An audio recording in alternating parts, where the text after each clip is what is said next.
Ladies and gentlemen, you've come to the right. Are you looking for the Blocks podcast? Guess what, motherfucker? You found it.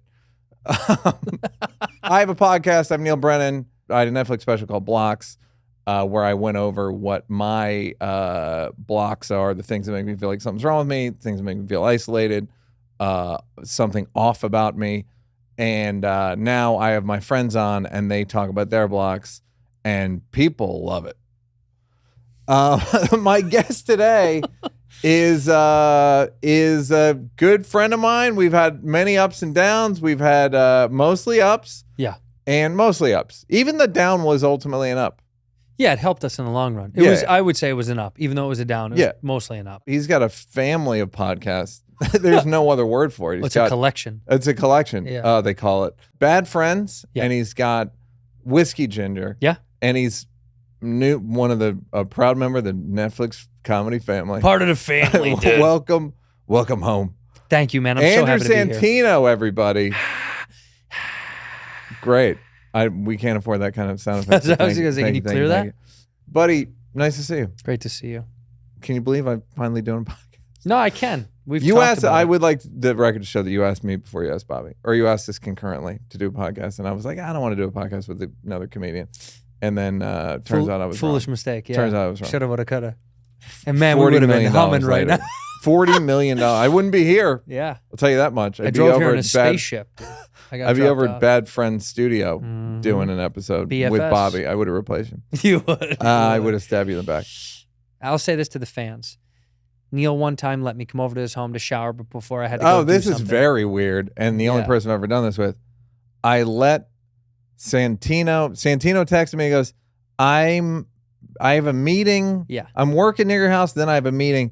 Can I shower at your house? I'm out of town. And I was like, yeah. It was it was like a testament to friendship, because I said, I was shooting right near your house, literally like 4 or 5 blocks away. Yeah, Dave season 3. Great. Coming out in April. Great. And I said, I'll never be able to get home in time to like clean up from this long 12-hour day to get to this thing. But I walked in, and I was greeted by a vicious guard dog who I was so pensive around. I thought would hurt me and rip me to shreds. Uh-huh. And beyond the facetiousness, of course, is like Keith is maybe the... So it does not realize he's a pit bull. I literally jiggled the front door, and he didn't bark. No. He walked up and sat. So an intruder could walk in. He sat until I said, come here, buddy. And then I pet him for what would be 40 minutes before I got to take a shower. I killed time just to play with Keith. And then he's going to get molested if and he's then not careful. 100%. It sounds like a little kid that's getting ready to get fin to get molested. He was also sucking on a lollipop in little boy shorts, and he had high socks on. Huh. That was Keith. Like a little Lord Fauntleroy, like short shorts. Little Fauntleroy. So not to interrupt, but I do want to say thank you. That was it means more than people know. You helped me on it's one of the things where it's like, all right. Yeah. I'd normally be like, no. But you're on the list of maybe 15 people that I'd be like, that I made the list. Go ahead, turn it. Pretty nice pressure in that great shower. Great shower. Thank you. Kid's got a great shower. You hit the bidet? Come on. Yeah, of course I hit the bidet. Did you? Yeah, of course. Fuck. Gotta stay clean. That I didn't. You weren't cleared for that. I wasn't. I didn't have clearance. No. You owe me $20. You know, one time I never publicly dump ever. Lifetime, maybe 5. Pretty rare for me, yeah. And did it at a friend's house about a year ago. Left a 20 on the toilet tank. You should.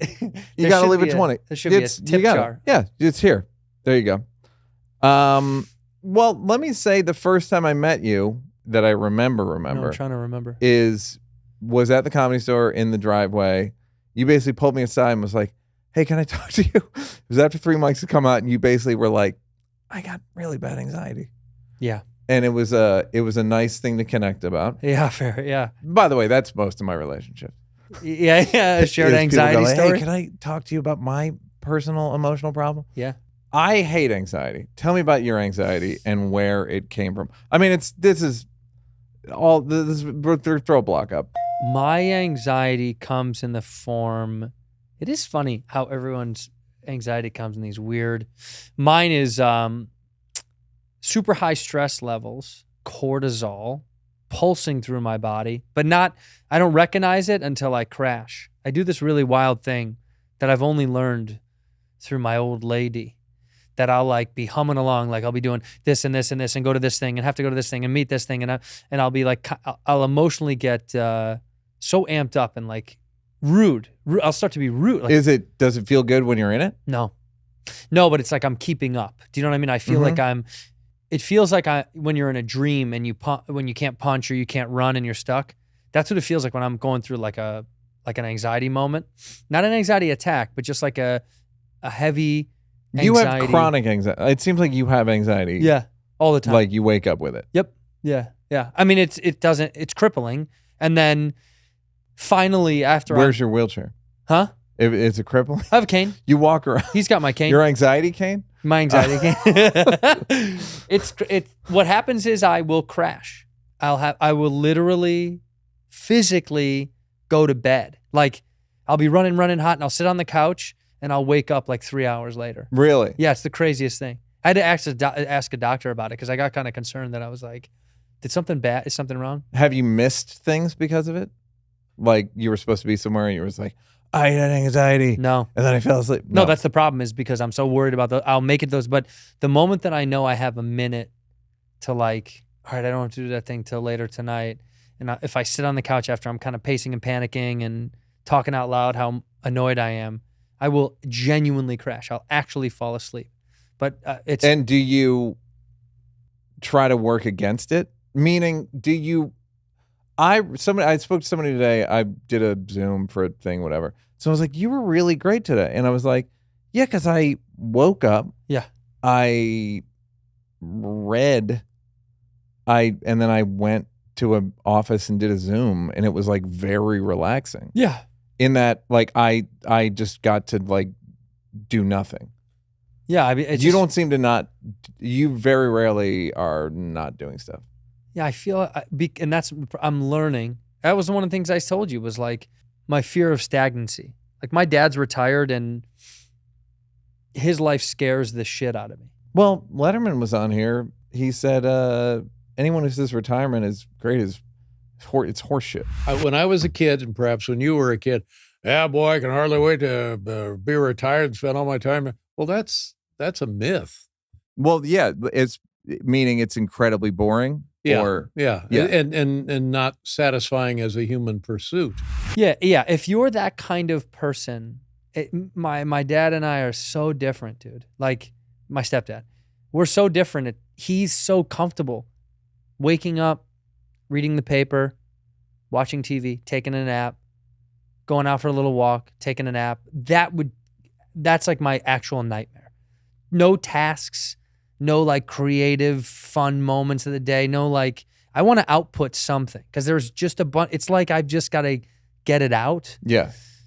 And that scares me, dude. Stagnancy scares me so much. My mother is the exact same way. She won't retire because she's like, nah, her job sucks now. She's over it. But she won't do it. She still, when we move from the city to the suburbs, she still takes the train every day downtown. Still to this day. Like refuses to quit, even though they can work from home a little bit. She still loves going downtown to the city. When we left, she never wanted to leave anyway, but... I like to believe she doesn't even have a job. She just takes the train on it. yeah, like it's, right. She's just like, I got like a fucking weird Japanese moseying guy. around Union Station for a couple hours. No, I got to get to work. And then she just walks around and then comes She's in back. a drum circle. I have no idea. She's a bucket drummer downtown. It's pretty good, though. She's really good. Really good. So it feels like cortisol. Yeah. And then... do you do anything? Well, all right, these are all kind of about anxiety. So we'll get to the specific block. Block number 1, you came in talking about this. Block number 1 is people who have no concept of other people, space, and time. Bothers me to a degree. Give me an example. When you're walking, airport, public sidewalk, whatever, and you stop. When you just stop to like look at your phone or to space out, it's crazy rude to me. Other people are continuing to walk and people have somewhere to go and be. But when people just think like this is their space that exists, I've always as a kid was so cognizant of like, you're in everybody's world, get out of the way. Don't be in the way. And my mother was always like, would yoink me aside or push me out of the way. So I think I have a fear of like being in other people's space and time. So it gives me kind of anxiety that like, I never want to be a guy who like stops in the middle of a thing and is like, that guy looking for that guy. I hate it so much I don't even know what to say. Like I hate it so much. Drives me nuts. We're in an ecosystem. Yeah. And which isn't to say I'm never rude or never selfish or never like No. do a 3-lane turn or whatever. Oh. Like I'll never. No, nuts. Well, we're talking about 3-lane turns. That's a separate block. That's not part of it. Yeah. But like I'll do shit that is rude. But for the most part, I try to be cognizant of. Sebastian used to do that joke about it being on the plane, and he like gets the bag and he's going. Yes. I have a very funny thing that happened to me, and I'm the victim in this story, but I identify with the villain more than myself. So I'm on a flight. Where are you going? I think I'm coming home, Okay. Drewski. And you still hate being called Andy, right? Ugh. Yeah, all right, great. Kills me. And I'm on a flight, and Taylor Williamson, a male comedian, not Taylor Tomlinson, coming up next week, I believe. Taylor Williamson, Yeah. comedian, we all know. Yeah. I'm sitting in business class, right? And he's walking Hold on. through. Say that again. I of course am a titan of industry, so I'm sitting in business class. The That's right. oil company I work for. Uh-huh. So he's walking and he sees me and he's like, "Hey, buddy, he's like, I think it was 3 mics. He's like, I saw 3 mics, so good." And he's just standing there in the aisle and people are boarding. And I'm getting like, "Okay, good, man. Cool. Yeah." And he's like, "No, I just thought it was so," and he does like 3 verses and I'm just like, no, I can see people behind him and I hate this so much. And he's like, finally, probably took 40 seconds, which felt like 5 Forever. minutes. Yeah. And he's like, "Anyway, it was really good to see you." And he walks past, and then a girl behind him, sort of a chubby 22-year-old, goes, "Yeah, Neal, it was great to see you." And she bops me on the head with a plastic bag with garbage in it. And I was like, I had it coming. You deserved it. I absolutely Yeah, you deserved deserved it. it. It was Taylor did it. Yeah. But I totally agree with her. Because you want to bop. I want to bop the people in first I want class. to bop everybody. I want to bop the people in. When you go by, when you walk by, You should be able to bop one you should person. be able to bop one guy in first Yeah, class. yeah, yeah. One guy. Don't Yep. bop. You don't need to bop a Yep, girl. and whoever gets the most bops has to get downgraded. Gets If you got- downgraded to the class beneath. I think it's the first of 3 bops. The first of 3, yeah, I know, but you don't want to. First You of know the- what he'd say? Like, there's more people coming. We're not even. I done. know, but I First feel of like 3, if 3 people have bopped you, and no one and everyone else has one bop, and can't fake sleep. You Cannot. cannot fake a sleep. it You can't have to glasses. sit there. No, and you can't have hat low, look low. You have to be looking straight No, ahead. I want to bop those people.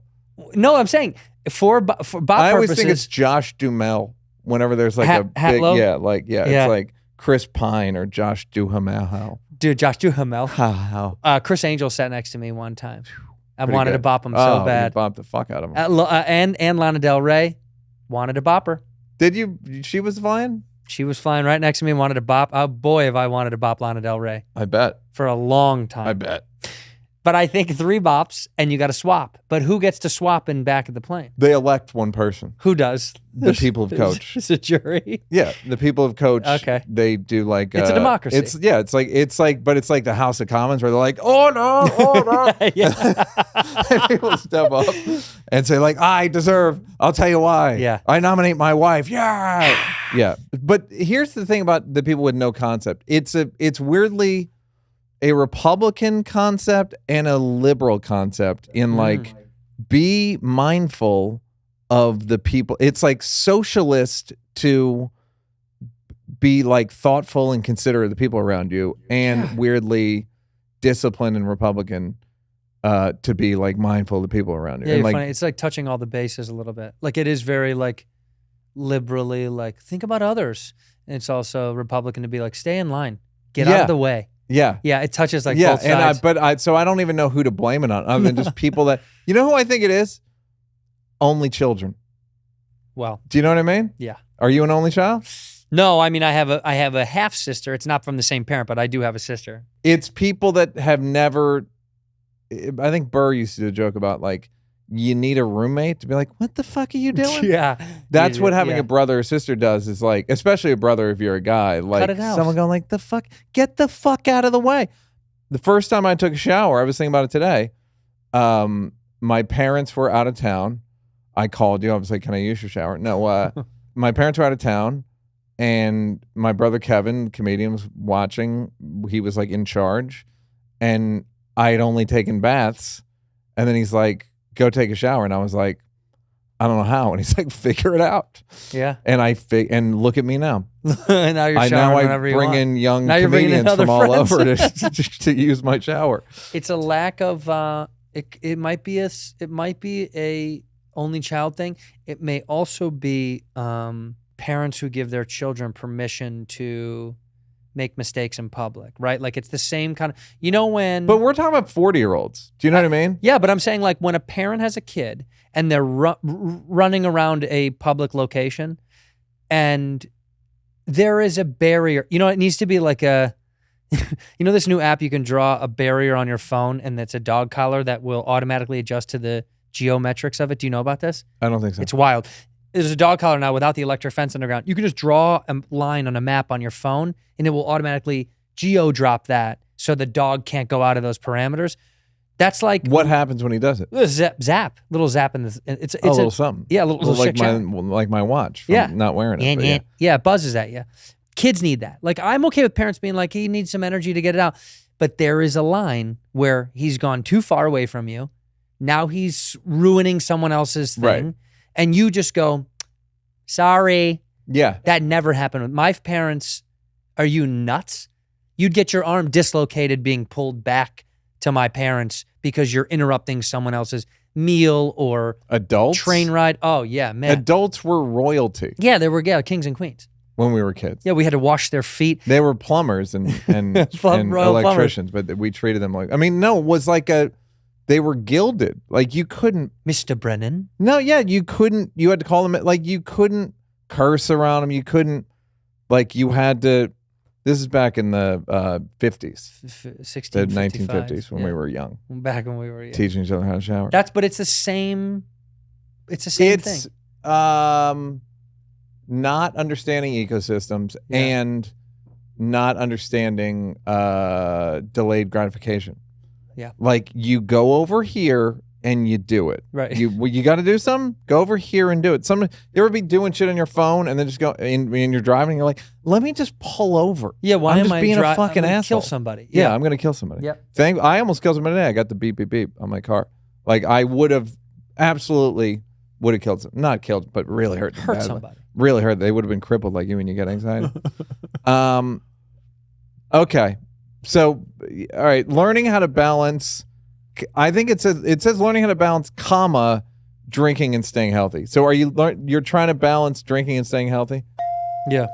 I love drinking. Yeah. You love drinking in a way that I don't. And I think it's directly tied to the anxiety. Yeah.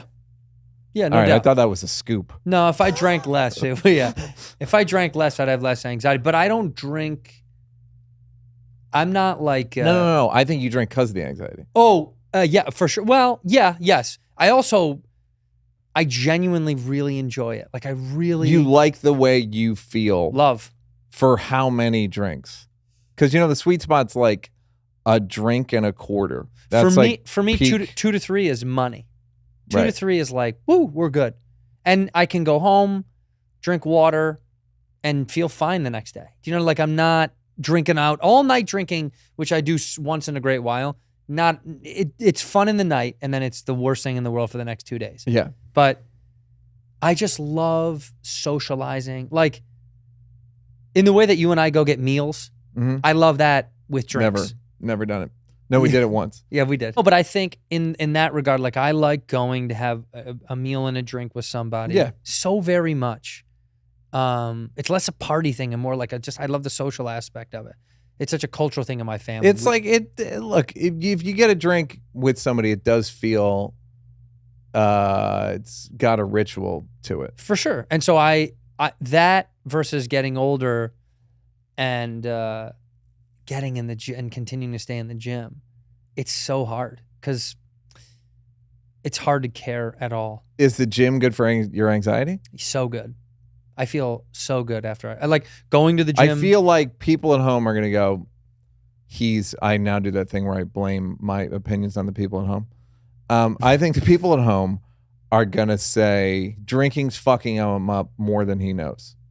But I mean, maybe. In that regard. If you're like, it doesn't affect me, I can go to sleep in it, but then I don't do the thing I want to do. The thing that I've like my sort of higher self wants to do. It doesn't affect my work, which is the most important. Like I would never let it get in the way of going to a job or doing, you know what I mean? Like it gets in the way of the thing I want to stay healthy about because I know your body gets shittier as you get older from an internal Speak for yourself. Well, yeah, you've been really aging well. Yeah, so it's a hard balance. I think most Americans who do drink deal with it, especially around my age. You know, if you're late 40s or late 30s, early 40s, I feel like most people are like, I don't like drinking that much. It does too much damage. But I also like to have a couple of drinks. But I should be more consistent with exercise. I think statistically, younger people are drinking less. That's probably good. It's poison, but I love it. Yeah, it is poison, technically. I think it literally. No, it really is poison. And you do realize like it's not good for you. Yeah, it's so bad. But I know it is. But it is good socially, like you said. Like it does bond people in a weird. The last time I got drunk was in 2005. Oh my God. And it wasn't even that drunk. First of all, I finally understood what getting drunk. I've gotten drunk once in as an adult. 93, I think I got drunk. Threw up. Maybe 92. Yeah. 92 I think it was. Jay Moore, the comedian, got me drunk. And this is literally 30 years ago. And then in 2005 I got drunk. And what I realized drinking is you all sit in a rowboat. Yeah. You and your 5 friends, and you just slowly shoot holes in the side, and you all sink together. Yeah. And it's but bonding. The camaraderie. Yeah. It's just so worth it. Yeah. Because you're all gonna die. Yeah. I mean, nice. it is a metaphor. Yeah. And but the problem was I was a little drunk the entire next day. Like I couldn't believe that I was still at like 4:15 the next day. I was like, I still feel like I just had vodka. That's not fun. That's the not fun part. But the fun part is ending up in a random bar dancing with people that you don't know, laughing, that you would never do. Your wife at home crying. Yeah, well, just yeah, where really? did he go? But I'm his old lady. We just did that in Boston. Her and me and a bunch of friends and my opener and my cousin and my sister, and we went out. And we just went and had a great time and ended up bouncing around and having drinks here. And this bartender was so fun, and we chatted up with him. And it stinks because it's so much fun. Yeah, losing your inhibition, your embarrassment goes away, and you're okay with like laughing it up with some weirdo you would never goof around with and joke with. And I don't know. There's something so beautiful about feeling so stupid but not caring. It's kind of great. Yeah, I know what you mean. You actually make drinking seem fun. Well, because I don't have the, I'm lucky that I don't have the, Jekyll and Hyde. The red hair helps. It does, because I always look like a party. It just helps. Well, it's you just have like, to be fat. This looks fun. You have to be fat. What's he drinking? Yeah. I'll have whatever he's having. You have to be fat like Kreischer, or you have to be look like a clown. Uh-huh. You have to fit. You drunk, I'm scared. Yeah. What's that skinny guy wobbling around the bar by himself? Yeah. Somebody give him my anxiety cane. Okay. And you got a plan for that? For the drinking and the healthy? No. Great. I'll tell you why. I bet you will. What are you going to do? That's your feeling? What are you going to do? Yeah, I do actually feel... I've reached an age where I've let go of a lot of bullshit. I think that's some bullshit. Stop judging. The judgment over like, I shouldn't do this. I should do this. Right. Whatever. Yeah. And so what are you going to do about it? Don't be excessive and let it get in the way of your life. But yeah, I'm going to have a few and have some fun. And well, you seem to, for a person who drinks and whiskey, like whatever, it's like part of your thing. I've never thought like, hey, can we talk about Santino? Yeah. No, I'm trying. It's never bother me. And also, who would I ask? Bobby would just run away. Yeah. No, I can't talk about this. And then he just run away. Okay. Kind of mentioned this earlier. Another block. Overworking until I literally physically crash and get very sick. Yeah, the overworking thing. Yeah, we touched on it fast, but I'm obsessed with overworking because I'm scared of not having it. Okay. I hadn't thought about this because we talked about money the other day. Yeah. And you like, but I mean, and Sebastian made reference to this as well. Like, what if it runs out? I don't think you're worried about the money running out. What is it? I think you like being a made guy and you like being in the game. You like being on the scoreboard. You like being on the leaderboard. You like playing. You like being interviewed after your round. Right. You don't have to tee off at fucking 6:45 a.m. You're Right. like if this were golf, you'd be playing in the afternoon as a comedian. Sure. And it's better than playing it in the morning. Yeah, That's it is. So it's this thing of like, I'm afraid it's all going to go away. You're not worried about the money going away because the money can go away. Your lifestyle isn't that. I mean, look, he's got an APC sweatshirt on. This is loaned to me. I do have to give this back in an hour. Two. APC. Oh, okay. Yeah. For this podcast? Yeah, they loaned me a sweater. Fuck, they won't let. I banged on their door all day. They wouldn't let me in.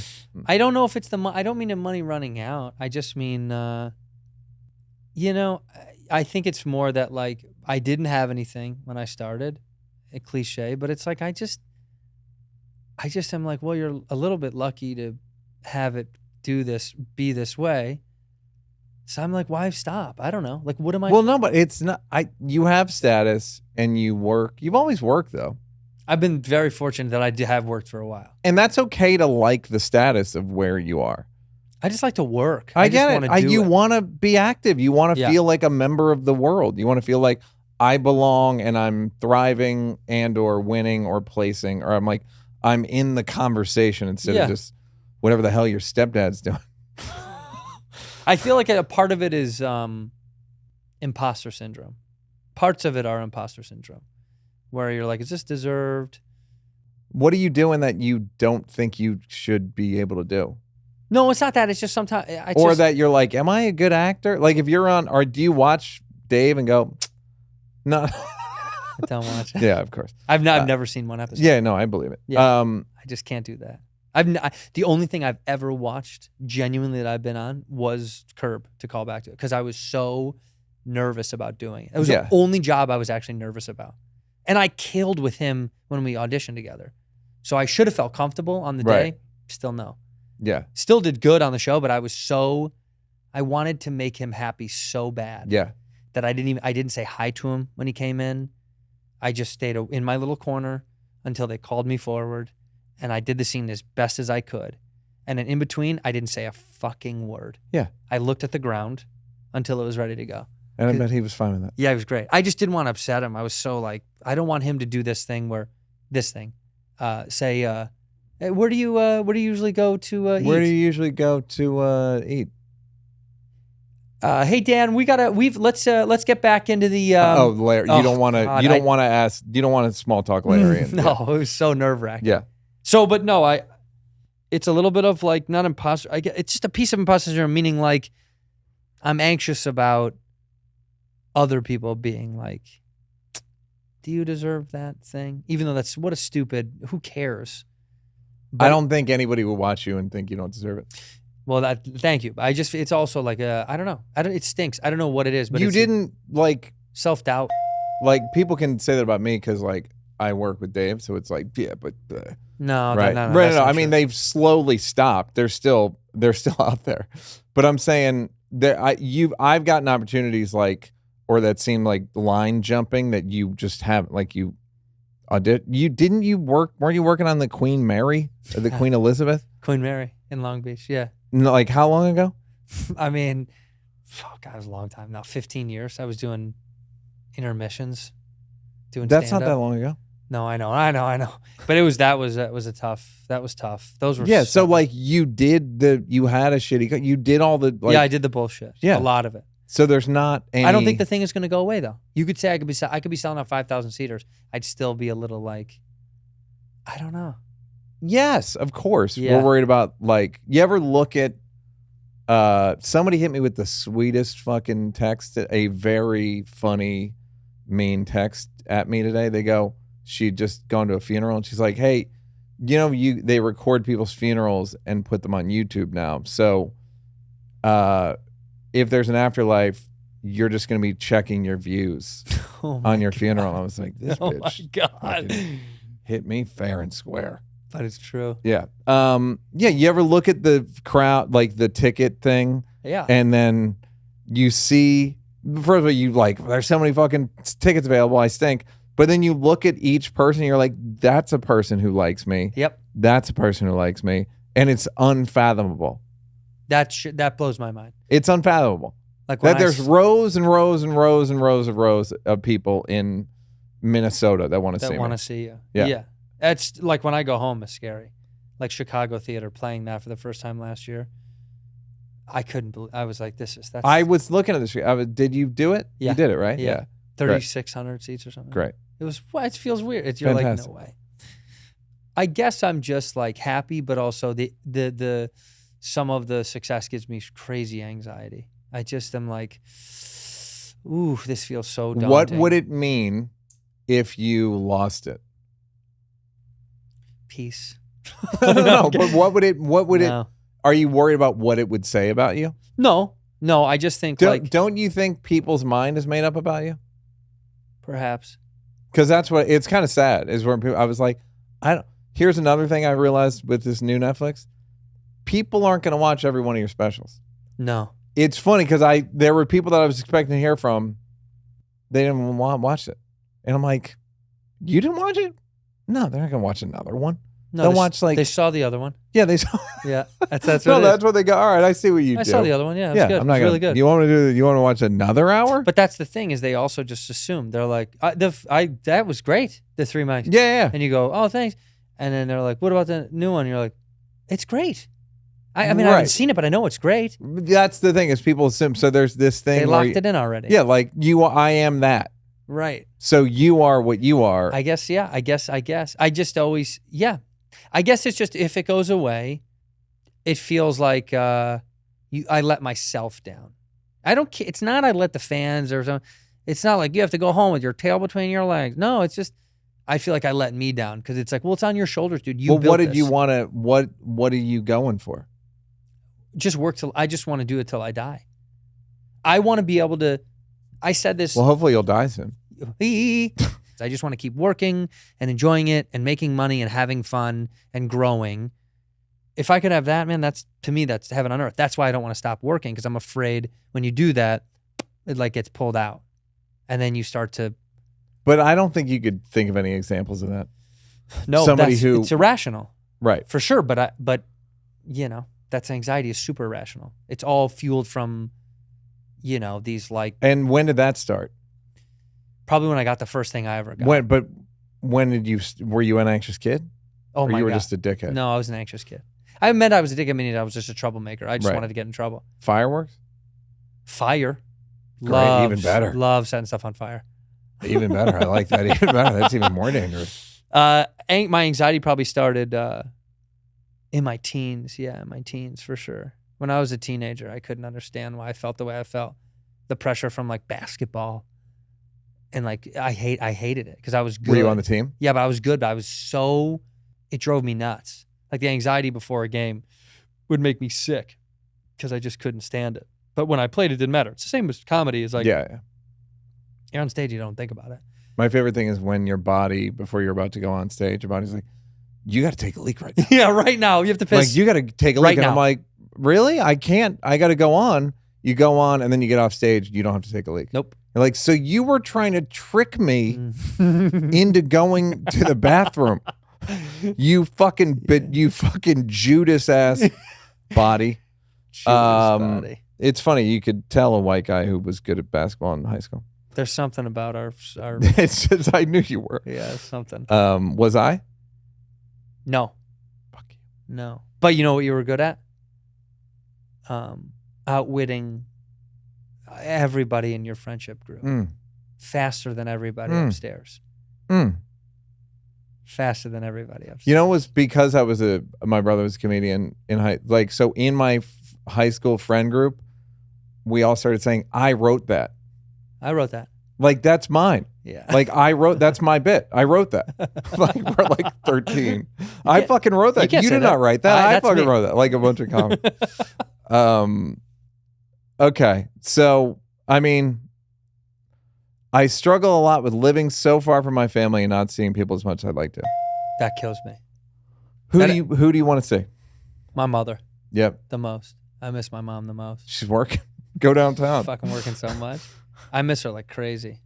Were you were close with her? She was a single mother for a while. My dad went to prison when I was 1.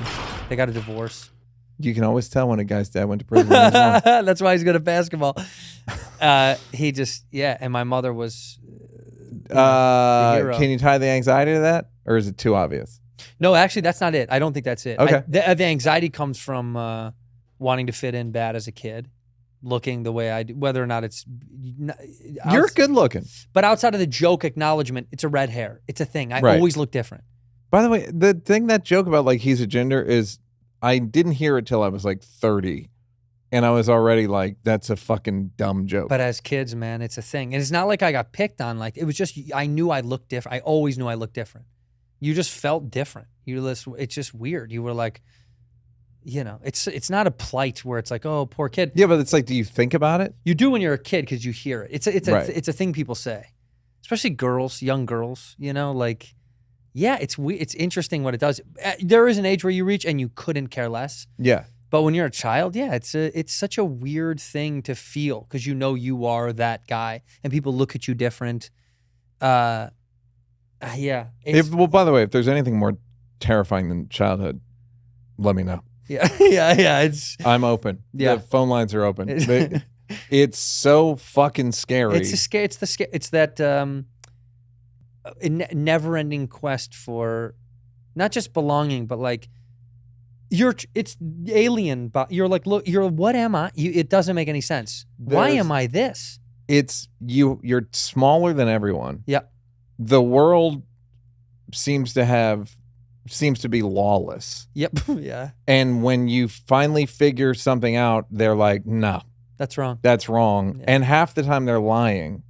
And you have no money.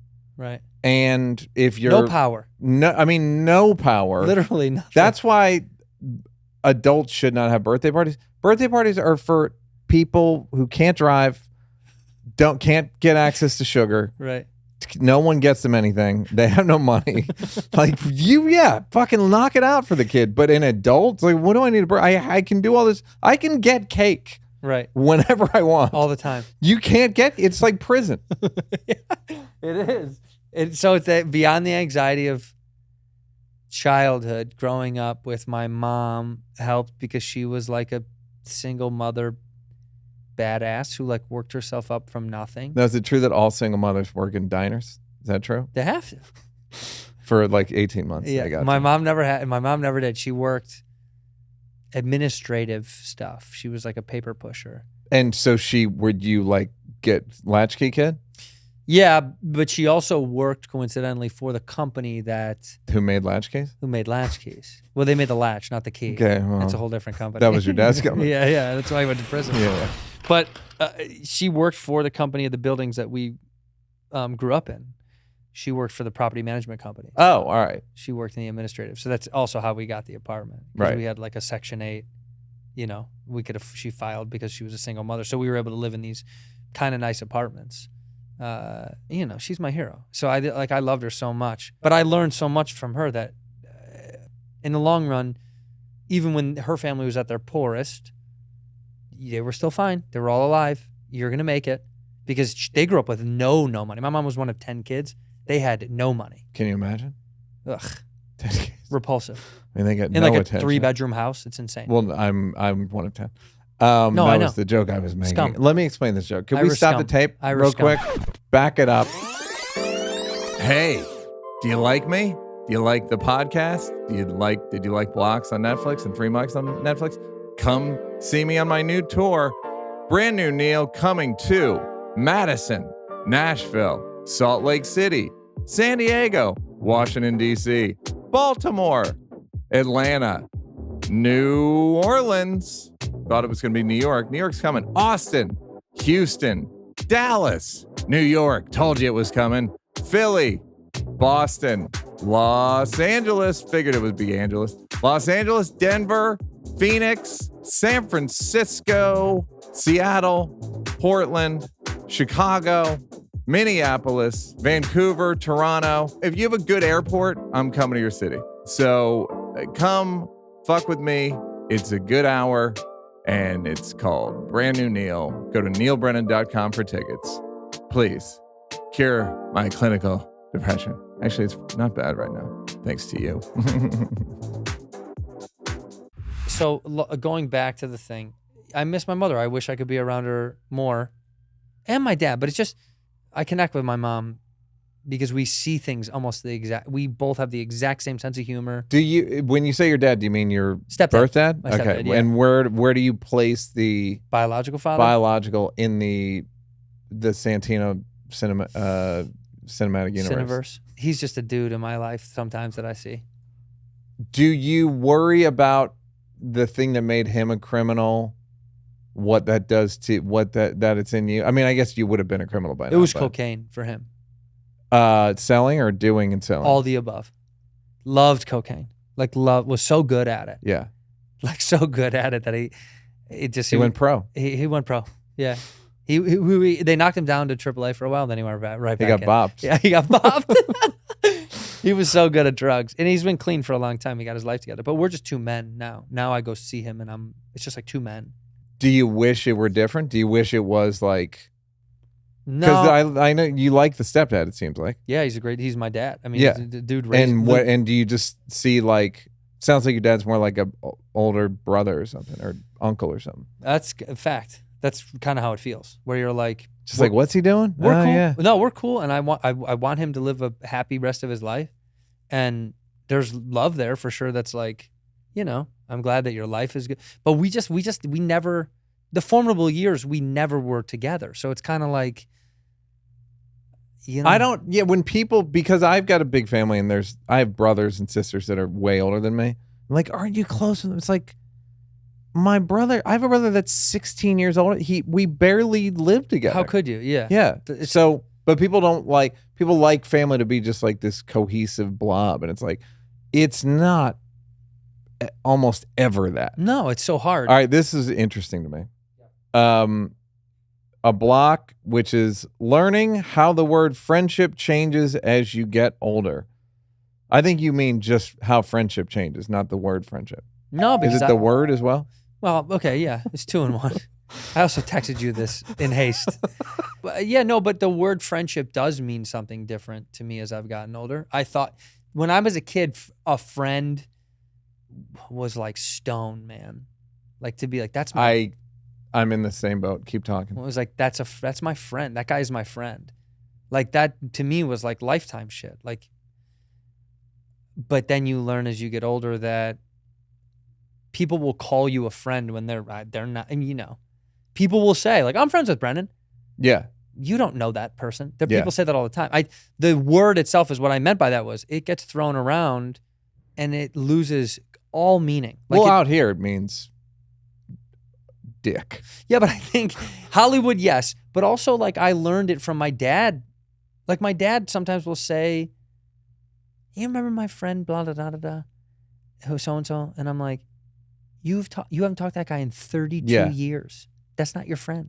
That's a guy you knew. I have buddy and friend. I literally, the guy's a buddy of mine. See, I like he's that. My friend. Yeah. But that would be more, that's more appropriate for an adult to be like, oh yeah, that guy's a buddy. Yeah. But I guess the word changed so much shape as I became an adult. Yes. And also our business. The business that we're in specifically, friend is it's just changed. Pesos. It's useless. It's like almost useless. It is. It's out here. It's the value. It's like love. When people go, I love, it's like, you don't. Nothing. You've ruined it. Brilliant. Hollywood has ruined the word brilliant. Journey. Ugh. Journey. He's on a bunch journey. of fucking Vasco da Gamas out here. So many people on it's journeys. Bullshit. So it just has ruined what I thought as a kid, friendship, that's a core thing. And so now I see when someone's like, who really is your friend? It's a very. It's like, I find it staggering. It is. Well, but it's a wake up call a little bit to the way that. To what though? That's what so we had our very famous falling out. Yeah. And part of that was like, yo, I didn't feel like you were my definition of a friend. Yeah. And so it's not, I'm not saying this like, so you're as guilty as anything. What I'm saying is, and I overreact, meaning like, it's not my definition of a friend. Yes. So then I'm like completely affronted. Right. Like this is a total affront. And this is I'm in free fall because I'm not free fall, but like, I can't believe, I don't want to learn the lesson. Do you know what I mean? Like, Sure. Okay, so I now think friendships are shallow. Now what? Right. Is my life better because I'm very aware that it's how fucking shallow things are? No. I want us all to live in bunk beds. Do you know what I mean? Yeah. I want you to use my shower. I do want to use your No, shower. but I want to live, like when I've worked with people, it's like I want me and Dave to live in a bunk bed, me and Mike Schur to live in a bunk bed, and me and fucking Derek Delgado, who did my show, to live in a bunk bed. And then when we don't, I'm not, again, we're all adults, so it's like, but when we don't, or when it's like, I still find it a little like, wait a minute, I thought we were all gonna go back to the dorm Yeah. that we all live We're not in. gonna go eat. Yeah, go back like in the what are dorm? we gonna go play That's video how. games? But that's. I think it's a wake up call to the truth of. That we're all alone. That you have to just value the connections that you do make, and be malleable with them because they will inevitably change. There's people that I was very, very close with, that I no longer speak to. Not for any detriment to our. Mm-hmm. It was just that's the way that life kind of did it. And I learned that. You, I'm sure, learn it. No, I haven't had it. Well, we don't have kids, and it's like my good friends with kids, the life dynamically changes. It's out of their control. And then Yeah, they should. It should. you know, it That should. I believe. It's like, but yeah, you don't know how to, it happens the way it happens. I consider every child a friend has a betrayal. I do too. And they should give So them- thank you give for them- sticking with me. I can't believe the things that have transpired in friendships where I'm like, did that really happen? Yeah. Did that really? I cannot believe that happened. And I don't.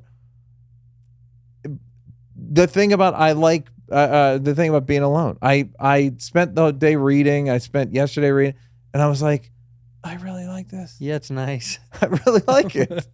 And I'm like, was I supposed to be? I mean, I have spent large portions of my life alone reading, but so when I do go outside for a friendship, I'm like, all right, well, hopefully this will last forever. Being alone or being in a friendship? No, you both. But I mean, you do like being alone. But I really like being alone. But you do like friendship. I love friendship. That's what I'm saying. This is a dumb thing to say, but some of the best moments of my life are with my friends. Of course. Yeah. Like I would argue probably all of them or most of them. Oh, I would say all of them. Yeah. Yeah, but that's why I think it's so weird or hurtful when you realize the truth of a relationship. Like I said this before, but there was a guy that I thought I was friends with. Mm-hmm. And I said something to the effect of, that's one way, that's one way to treat your friend. And he was like, we're not friends. And I was like, that's the fucking meanest thing. That's like the meanest shit anybody's When was ever this? said. A couple of years ago. It was shocking. And it was in jest a little bit, but I know he meant. No, well, that's not in jest. No. There's literally not a tone. Right, you know in what I which mean? Though that- he was being like, well, come on, we're not friends. We're not friends, right? I mean, well, yeah, I mean, we're chat buddies or whatever. Right. And I was like, oh, fuck. Yeah. I mean, that one hurt. That one was weird. Not because it's like, oh, you're not my friend. It's more like, oh, I guess. Well, it's like, then what shouldn't- are we do? Like, Yeah. what am I calling, texting you for? And like Yeah. thinking about you.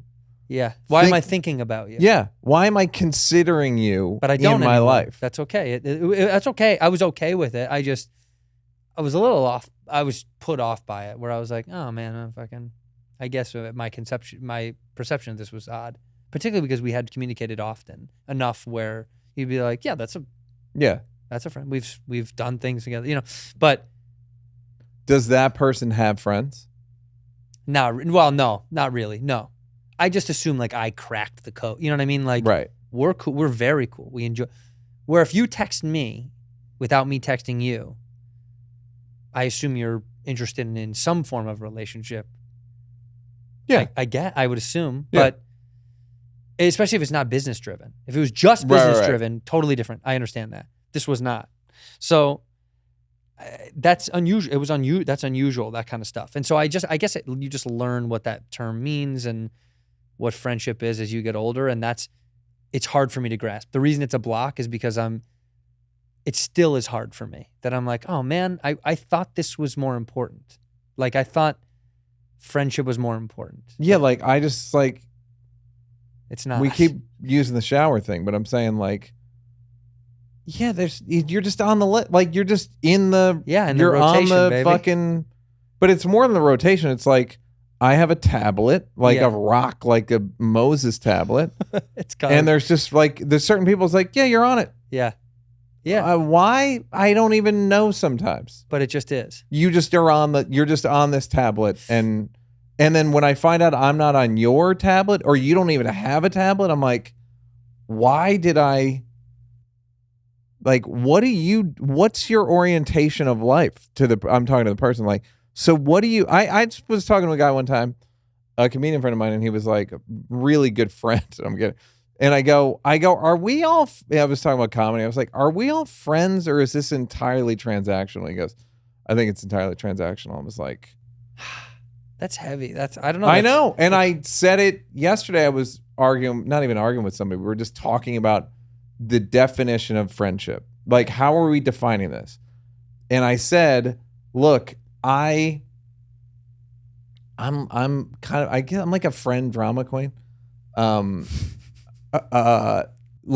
are we friends or not? Like, cause I think about you and then I go, well, maybe we're not friends.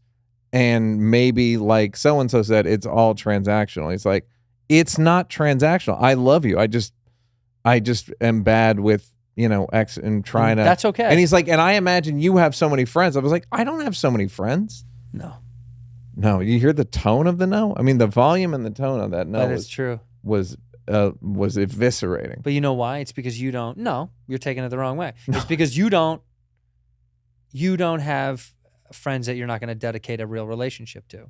That's a thing that you do too when you're growing up, is you're like, well, I don't want to mislead somebody into thinking that we're real good buddies if truly we don't have that connection. That's just value. I think that's more valuable than having all the friends. He's friends with everybody. It's like, that's bullshit. Yeah. Just core the thing that matters. Then the people that you are friends with, it means something. I'm not taking a shot, but it bothered me so much when Sebastian did Seinfeld's Cars and Coffee. I don't know, maybe it was the second time he did it. I know he did it more than once.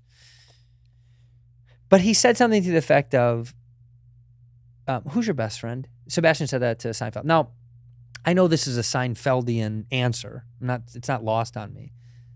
He was like, best friend? Who has best friends? I get it. I know the Seinfeldian of it all.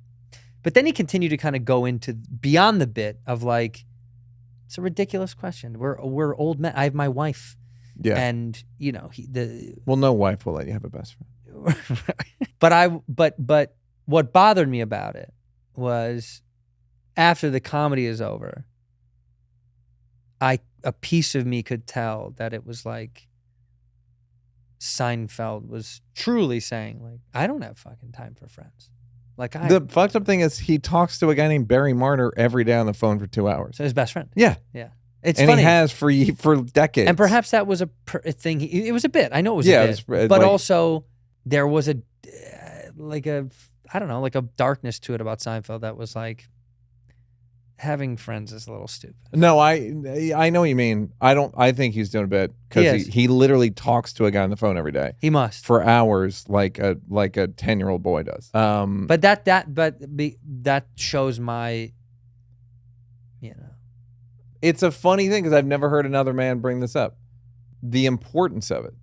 and the value of it. Yeah. And like, no, I need people that I can count on. Not even like my emergency contact. It's like, it's whatever the category is. Like, I don't need you to come to my rescue when it's like, well, that's who your real friends are when the stuff gets hard. yeah. No, I just mean like people that I know emotionally. I could see in a Pallbearers.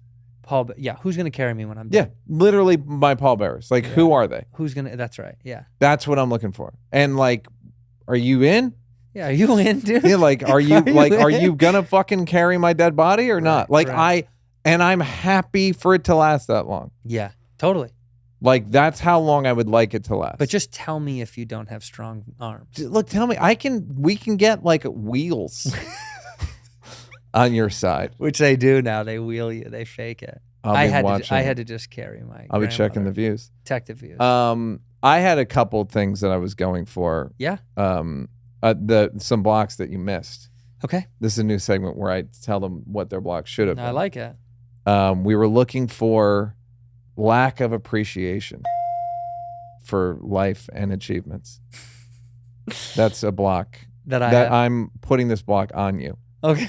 I don't know, auto block. I don't know what this is, but I'm cock blocking. Now, are you saying that? Are you saying You don't. I will talk to you sometimes. There are a few people, comedy friends, where I'm like, I'm negative, but sometimes you'll be complaining about shit. I'm like, what are you complaining about? And I'm not even. It's not even entitlement.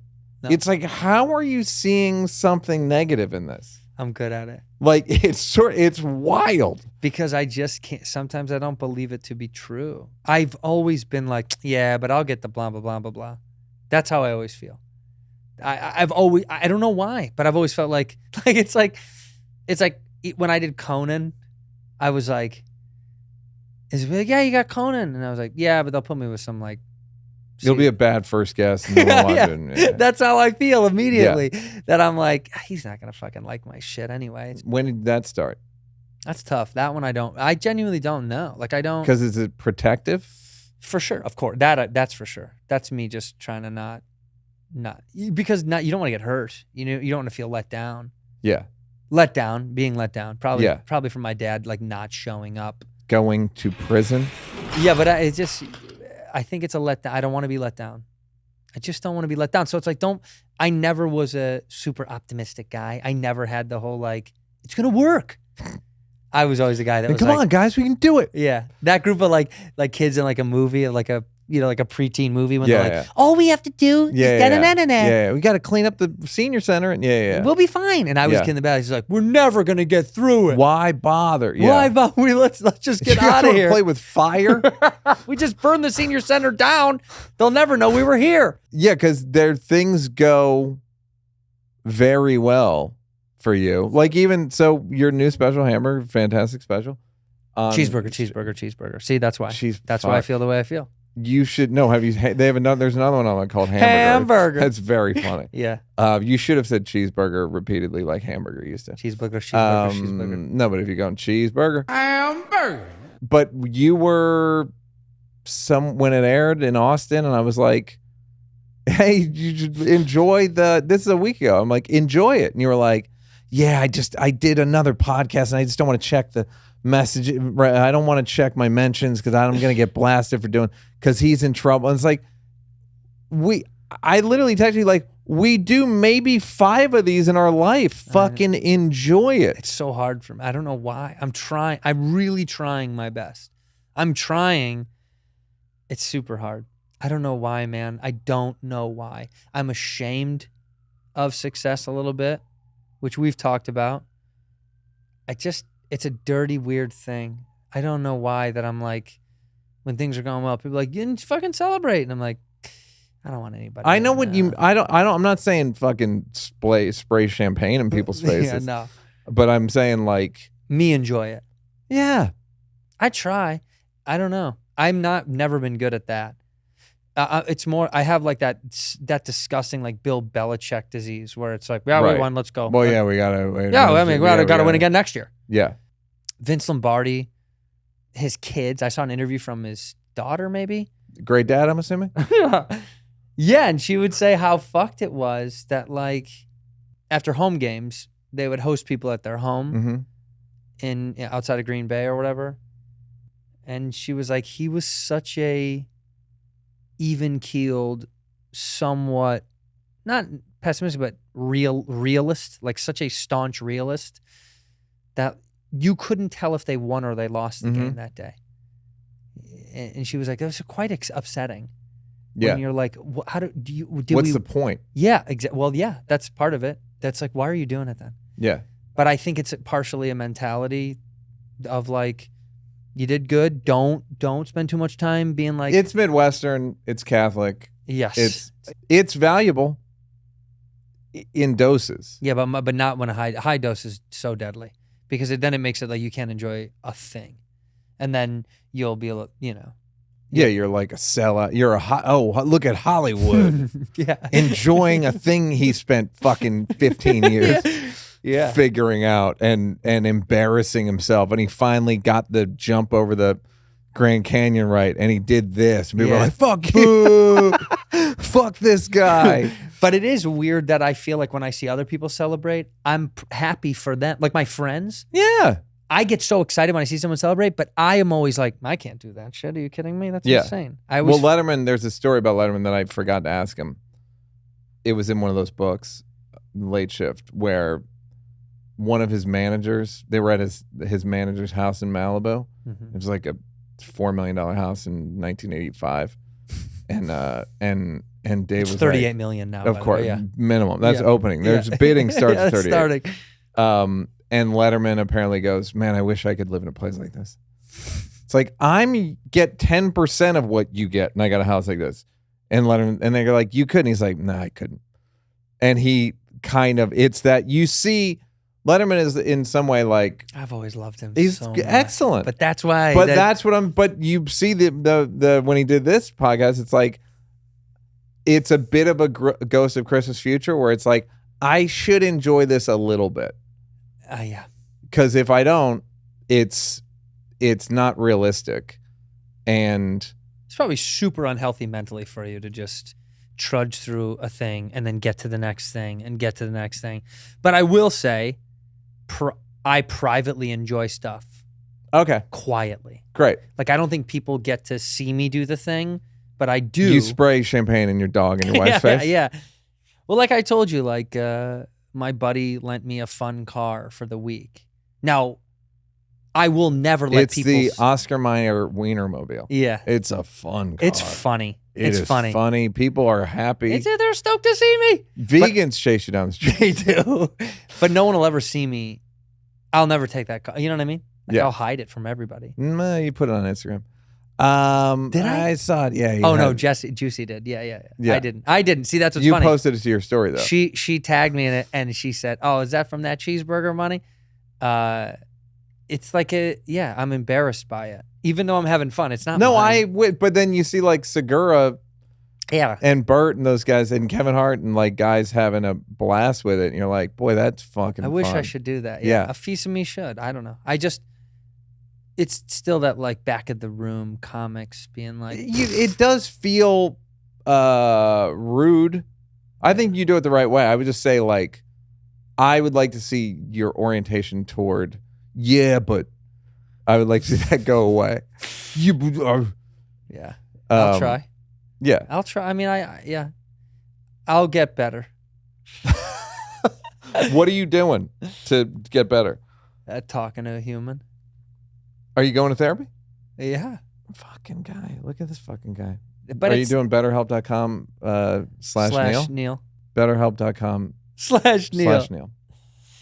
No, yeah. Get 10% off. Also, starting to try to take actual vacations, and I'm the coolest version of me when I'm on vacation. Don't care at all about this place. Black hair. Black hair. You have black hair. Black hair, gold somehow when you land. Braids. I always get braids. Got to. I just feel like I'm the best version of me. I don't care about the thing.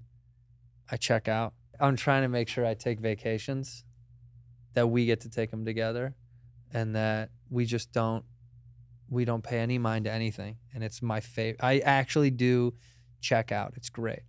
we'll just go fuck off for like a week in Europe or something. It's the only thing I'll spend money on. Yeah, it's the only Yeah. thing it's the only thing that's like makes money worth earning, is you can be like, oh, I can go disappear and just goof off somewhere else and Yeah. not think about this nonsense.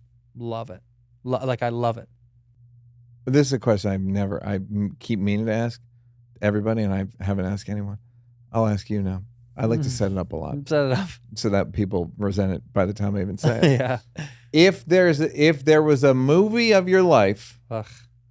and don't be mad. Why? No. How could you be mad? Already. You're like, well, it's not going to get a well, good who's gonna go weekend. see it? Yeah, it's not How going to many get a good theaters? opening weekend. It's probably like on 1,100 theaters or whatever. If there's a movie, And they'll in say my it's life- like for award consideration. It's indie. It's and it's indie.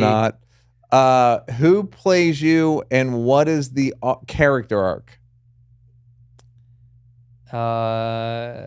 Who would I like? Who would be flattering to play me? However you want to play it. Yeah, I know. Tom Hardy, Okay. Did a movie with him. I could get in touch with him. so incredible. Capone. Look for it. What an actor. Pretty good scene, Neil. Did you improv? Yeah, I did. You weren't intimidated by Tom Hardy? I wasn't. Anyhow, you were saying? Jesus. Tom Hardy. No, let's give myself credit. Yeah, Tom Hardy is me, and the character arc is it's Sisyphus. The movie is Sisyphus.